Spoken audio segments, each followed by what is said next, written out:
अब हम लोग बात करेंगे न्यूक्लियोफिलिसिटी और बेसिसिटी की।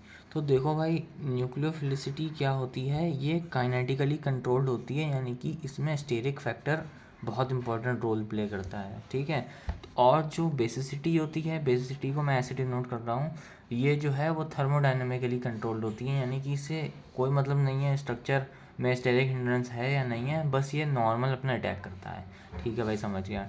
तो अब हम बात कर लेते हैं, जैसे मान लो हमारे पास है सी नेगेटिव ले लिया, एन नेगेटिव ले लिया, कार्बन नाइट्रोजन ऑक्सीजन है, फ्लोरीन है, और फिर उसके बाद में हमारे पास है फ्लोरीन, क्लोरीन, ब्रोमीन, आयोडीन, ठीक है। अब इसके संग में एच लगा लेना, वैलेंसी के हिसाब से बहुत समझ जाओगे।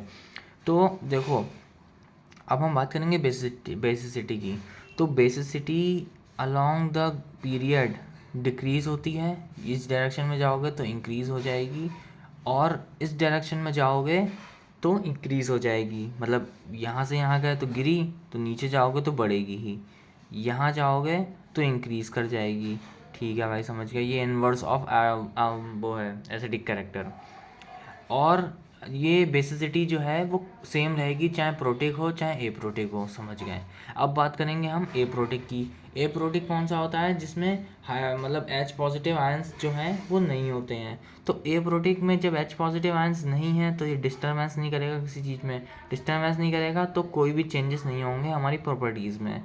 तो जो बेसिसिटी का ऑर्डर होगा वही न्यूक्लियोफिलिसिटी का ऑर्डर होगा। लेकिन जब हम बात करेंगे अपना प्रोटिक कर लिया, अब प्रोटिक के बारे में बात करेंगे, जिसमें प्रोटॉन होंगे, यानी कि एच पॉजिटिव होंगे।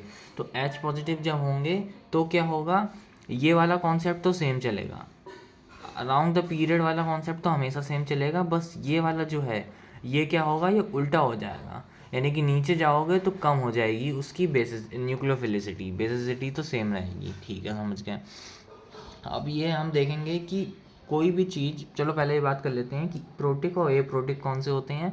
तो वो तो एग्जांपल है, वो याद कर लेना, उसकी कोई दिक्कत नहीं है। अब हम बात करेंगे कोई भी एटम मतलब न्यूक्लियोफाइल की तरह कब एक्ट करता है और बेस की तरह कब एक्ट करता है।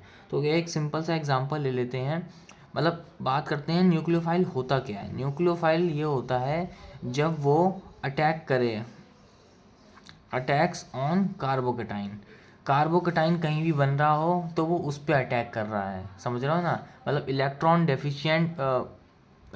डेफिशिएंट पोजीशन जो होगी वहाँ पर अटैक कर रहा है, इसका मतलब ये है। और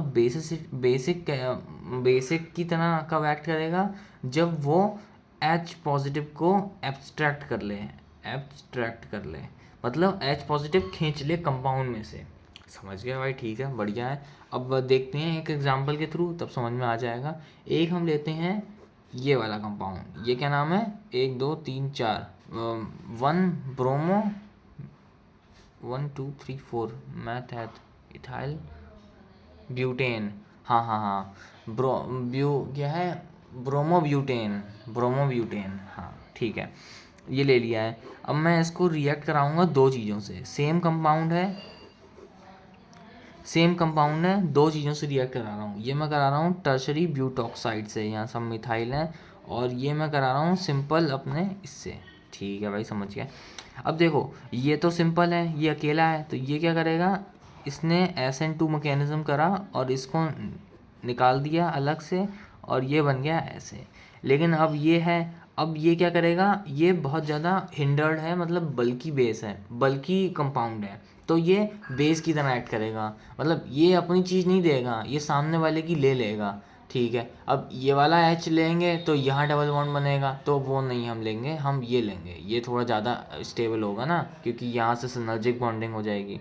तो क्या करेगा, ये वाला एरो तो हाइयर इलेक्ट्रॉन डेंसिटी से लोअर पे बनाते हैं, लेकिन क्या हो रहा है, ये H पॉजिटिव को यहाँ से ले रहा है एक्चुअली में, और ये वाला बॉन्ड जो है वो इधर लग जाएगा। फिर क्या बन जाएगा, ये तुम्हारा देखो यहाँ पर ब्रोमीन लिखला ही नहीं है, ये दोनों कंपाउंड अलग अलग बन गए, समझ गए।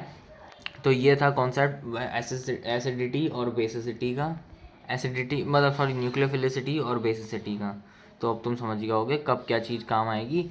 अब समझ गए। तो ये अगर बल्गी है तो बेस की तरह काम करेगा, और अगर नॉर्मल है तो तुम्हारा न्यूक्लियोफाइल की तरह ही काम करेगा। ठीक है।